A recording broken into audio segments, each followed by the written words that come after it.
Okay, अब हम लोग टेलीस्कोप देख लेते हैं। तो हम लोग एस्ट्रोनॉमिकल टेलीस्कोप देखते हैं। तो टेलीस्कोप क्या होता है, दूर की चीज़ों को देखने के लिए हम लोग यूज़ करते हैं। इसमें भी दो लेंस होते हैं कंपाउंड माइक्रोस्कोप की तरह। जो पहला लेंस होता है उसे हम ऑब्जेक्टिव बोलेंगे, काफ़ी बड़े अपर्चर का होता है। ताकि ज़्यादा क्यों होता है अपर्चर बड़ा, ताकि लाइट ज़्यादा से ज़्यादा गैदर कर सके ये। दूसरा लेंस जो होता है उसे आई पीस बोलते हैं हम लोग। अब इसमें जो लाइट रे आती है वो इन्फिनिटी से आती है, ठीक है। दूसरा लेंस जो होता है उसे आई पीस बोलते हैं हम लोग। लाइट रे इन्फिनिटी से आती है। अच्छा, इन्फिनिटी से लाइट रे आती है वो कहाँ पे आके मिलती है, तो वो फोकस पे आके मिलती है। तो आप ऐसे तिरछे में लाइट रे लाना ना, उसका रीज़न ये है कि ये एंगल लेंगे हम लोग अभी बाद में, इसलिए। ठीक है। अब यहाँ पर जो ये इमेज बनी इसका नाम दे देते हैं हम लोग कुछ। इसका नाम दे देते हैं ए बी। ऑब्जेक्ट तो है ही नहीं यहाँ पे कोई, चलो ए डैश बी डैश ही दे देते हैं। ऑब्जेक्ट है मतलब बहुत दूर है, इन्फिनिटी पे है। और यहाँ पे एक दूसरी आई पीस होता है हमारे पास। अब होता क्या है कि जो लाइट रे प्रिंसिपल एक्सिस के पैरेलल जाती है वो ऐसे फोकस से होकर निकलती है, और जो ऑप्टिकल सेंटर से होकर जाती है वो अनडेविएटेड जाती है। तो अगर मैं इसको ऐसे एक्सटेंड कर दूं इधर की तरफ,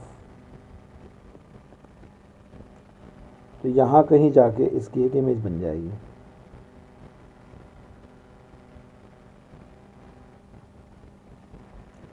ठीक है, ये एक्सटेंड करके यहाँ इमेज बन गई इसकी। तो इसको हमने नाम दे दिया A double dash B double dash. अब इसमें मैग्नीफाइंग पावर फिर से डिफाइन करते हैं, बीटा अपॉन अल्फा लिख देना। एज विजुअल एंगल्स और स्मॉल, तो इसको हम लोग 10 बीटा अपॉन 10 अल्फा ले लेते हैं। अब देखिए यहाँ पे 10 बीटा निकालना तो ईजी है। 10 बीटा कैसे निकल जाएगा।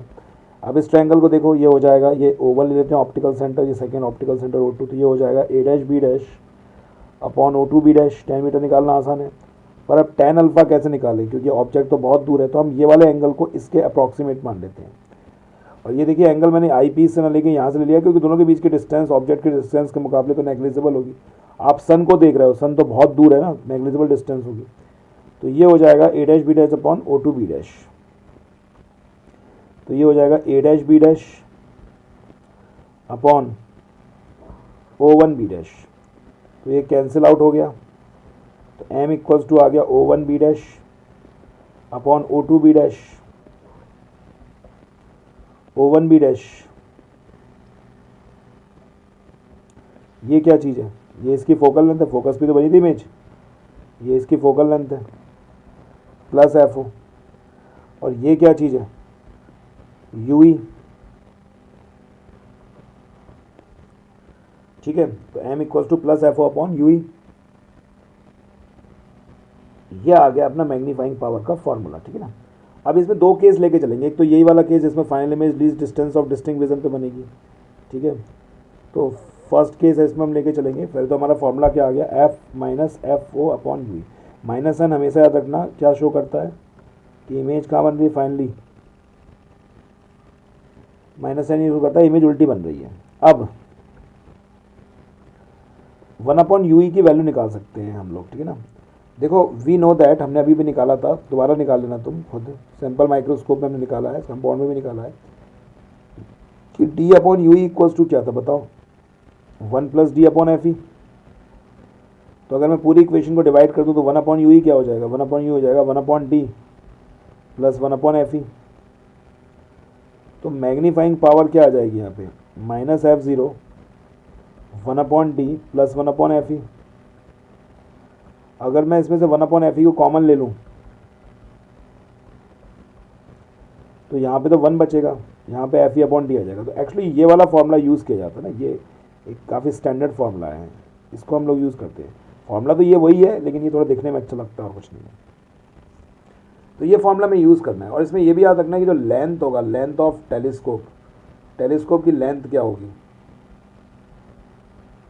टेलीस्कोप की लेंथ जो होगी वो क्या होगी वो समझो।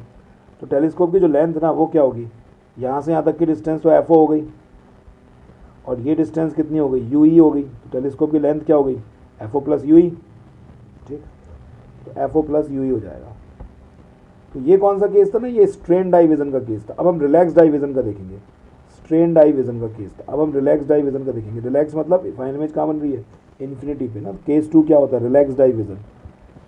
रिलैक्स्ड आई विज़न। और अगर आपको कोई केस ना दिया गया है कौन सा विज़न है, तो आप हमेशा रिलैक्स्ड आई विज़न ही लेना। क्यों?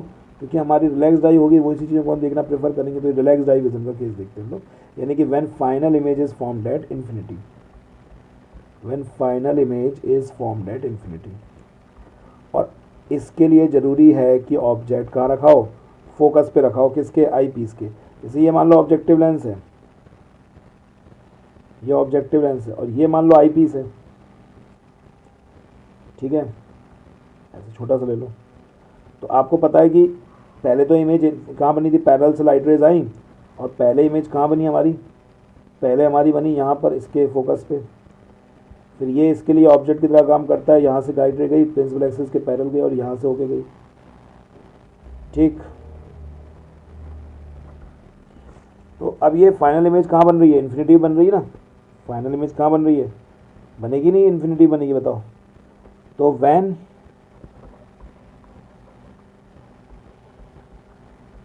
ऑब्जेक्ट इज एट, मतलब ये वाला जो ऑब्जेक्ट है वो फोकस पे रखा हो।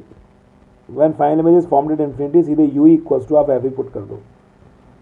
तो हमने अभी अभी फॉर्मूला जो लिखा था ये वाला, बस इसमें एफ ही पुट कर दो। तो माइक्रोस्कोप का फॉर्मूला क्या आ गया, minus F O upon F E. अब लेंथ क्या होता है, लेंथ ऑफ माइक्रोस्कोप, इस केस में क्या हो जाएगा, ठीक है ना, ये आप सब ढंग से बना लेना, यहाँ पे ए बी वगैरह।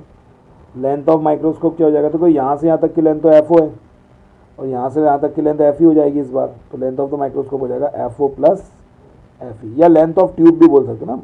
ये माइक्रोस्कोप नहीं, टेलीस्कोप, क्या लिख रहा हूँ मैं, टेलीस्कोप, लेंथ ऑफ ट्यूब भी बोल सकते हैं ना, लेंथ ऑफ टेलीस्कोप, यहाँ सही लिखा है, मैंने गलत लिख दिया था। तो ये सब है इसमें। अब यहाँ पे जो फॉर्मूला है उसको ध्यान से देखो ना, एम इक्वल्स टू क्या है, F O upon F E. इसका मतलब फॉर हायर मैग्नीफिकेशन क्या होना चाहिए, for higher magnification F O बड़ा होना चाहिए एफ ई से, एफ ओ बड़ा होना चाहिए एफ ई से, ठीक है। एफ ओ बड़ा होगा, एफ ई छोटा होगा, तभी तो मैग्नीफिकेशन हाई होगा। अच्छा मैं तुम्हें एक बात बताता हूँ कि जो पिछली बार बता रहा था, लेकिन सुनो जरा, कंपाउंड माइक्रोस्कोप, कंपाउंड माइक्रोस्कोप के केस में, कंपाउंड माइक्रोस्कोप के केस में उसका उल्टा होता है, एफ ई बड़ा होता है एफ ओ से, एफ ई बड़ा होता है किससे, एफ ओ से, ठीक है। लेकिन ऐसा क्वेश्चन पूछते हैं कि क्या टेलीस्कोप को उल्टा करके माइक्रोस्कोप बन जाएगा, तो नहीं बनेगा। क्यों नहीं बनेगा, देखो, क्योंकि कंपाउंड माइक्रोस्कोप में बेसिक भले ही एफ ई एफ ओ से बड़ा होता हो, लेकिन मैग्नीफाइंग पावर दोनों की छोटी होती है। मतलब मैग्नीफाइंग पावर छोटी नहीं, मैग्नीफाइंग पावर इतनी ज़्यादा बड़ी होती है, दोनों को छोटा रखना पड़ता है। याद करो वहाँ पे फॉर्मूले में दोनों इन्वर्सली प्रोपोर्शनल आए थे, यहाँ पे ऐसा नहीं है, यहाँ पे ये डायरेक्टली प्रोपोर्शनल है, ये इन्वर्सली प्रोपोर्शनल है, ठीक है। तो ये याद रखेंगे। और एक क्वेश्चन आता है, बड़ा फेमस क्वेश्चन आता है, आपको ऐसे 3 लेंस दे देंगे, आपको पहचानना होगा पावर और एपर्चर को देख के कौन सा ऑब्जेक्टिव की तरह यूज़ होगा, कौन सा आई पीस की तरह यूज़ होगा। तो याद रखना, टेलीस्कोप में जो ऑब्जेक्टिव है वो यूज़ होगा जिसका एपर्चर बड़ा होगा। तो सबसे बड़े एपर्चर वाले को देखना तुम, जिसका एपर्चर बड़ा होगा वो यूज़ होगा, ठीक है। और आई पीस के रूप में कौन सा यूज़ होगा, आई पीस के रूप में कौन सा यूज़ होगा, तो आई पीस के रूप में कौन सा यूज़ होगा, आई पीस के रूप में वो यूज़ होगा जिसकी फोकल लेंथ सबसे कम है, जिसकी फोकल लेंथ सबसे कम है। आप फॉर्मूले में देखना, जिसकी फोकल लेंथ कम होगी वो आई पीस के रूप में यूज़ करना आप, ठीक है, उसको आप आई पीस के रूप में यूज़ करना, जिसका एपर्चर कम दिखे आपको साथ में, ठीक है। तो ये है। एक और क्वेश्चन आता है ना इसमें टेलीस्कोप में, कि जो हमारा पैरेलल लेंस था, यानी कि जो हमारा ऑब्जेक्टिव लेंस था, ऐसे देख लेते, पीछे देख लेते हैं, इसने यहाँ पे कुछ एंगल बनाया ना, ये एंगल और ये एंगल और ये एंगल बराबर है। तो ये एंगल जो होगा, मान लो इधर ऑब्जेक्ट है, तो ये क्या है, यहाँ पे साइज ऑफ ऑब्जेक्ट, डायमीटर बन गया ना ऑब्जेक्ट का। तो इसका मतलब आपको जैसे मून का डायमीटर दिया रहेगा आपको, तो आपको क्या करना पड़ेगा, जैसे अगर आपसे पूछेंगे मून का डायमीटर ये है, लूनर रेडियस उसका इतना है, तो आपसे पूछेंगे कि बताओ कि अगर लूनर रेडियस इतना है, लूनर रेडियस मतलब अर्थ और मून के बीच की डिस्टेंस, तो बताओ इमेज का डायमीटर कितना बड़ा बनेगा। तो इसके लिए आप क्या करना, साइज ऑफ मून, मैं मून लिख रहा हूँ, कोई सा भी आ सकता है ना, जनरली मून ही आएगा वैसे। साइज ऑफ मून, बिकॉज ये दोनों एंगल बराबर है, size of moon upon lunar radius, size of moon upon lunar radius equals to focal length of objective lens upon size of image, ठीक है ना। इस फॉर्मूले को एक बार पीछे भी लिख देता हूँ, ये क्वेश्चन आता है ना, क्वेश्चन जो मैं न्यूमेरिकल्स में कराएं, तो आप तो न्यूमेरिकल देखते नहीं हो, तो इसलिए मैंने क्वेश्चन करा देता हूँ। तो क्वेश्चन के रूप में आप ये याद रखो, अच्छा size of moon upon lunar radius, ठीक है, देख लेना किलोमीटर वगैरह को मीटर को बदल लेना, lunar radius equals to focal length of objective lens ना अपॉन साइज ऑफ इमेज। तो जनरली वो साइज ऑफ इमेज पूछेंगे तो वो क्रॉस मल्टीप्लिकेशन वगैरह आप खुद कर लेना, ठीक है। तो ये तीनों है ना। इसके बाद आता है रिफ्लेक्टिंग टेलीस्कोप ना। रिफ्लेक्टिंग टेलीस्कोप में आपको थ्योरी याद करनी है और इसका एडवांटेज याद करने हैं। और रिफ्लेक्टिंग टेलीस्कोप में मिरर्स यूज़ होते हैं, तो फोकल लेंथ उसकी मीडियम वगैरह पे डिपेंड करती नहीं है। और रिफ्लेक्टिंग टेलीस्कोप में फोकल लेंथ का फॉर्मूला वही रहता है जो टेलीस्कोप जो मिरर्स का रहता है, F = R/2, ठीक है। तो ये सब आपको देखना है, ठीक, ओके।